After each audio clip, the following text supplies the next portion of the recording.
Hello, কেমন আছো তোমরা সবাই? এই যে আমি আজকে আমাদের একটা ফ্যামিলি পিকনিক হচ্ছে। তো এটা হচ্ছে আমাদের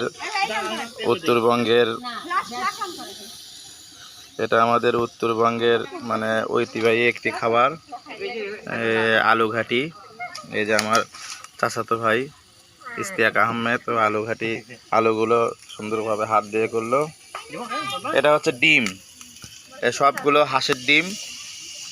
আজকে আমরা শীতের ভেতর এই যে আমাদের ফ্যামিলির সদস্যরা এখানে ওয়েটিং করতেছে, লাইট নাই। এই যে আমাদের খাওয়া দাওয়া এখন আধা ঘন্টার মধ্যে খাওয়া দাওয়া হবে ইনশাল্লাহ। এই যে আমাদের আলু ঘাটি হয়ে গেছে। আমরা এখন মূলত ডিম দিয়ে শুরু করছি। নেক্সট টাইমে আমাদের আর একটা প্রোগ্রাম আছে, সেটা হচ্ছে আমাদের মাংস দিয়ে। ঠিক আছে, আমার বোনেরা সবাই আসবে, আত্মীয় স্বজন সবাই আসবে। এই যে রাতের বেলা তো এই জন্য খুব একটা আসতেছে না। এই যে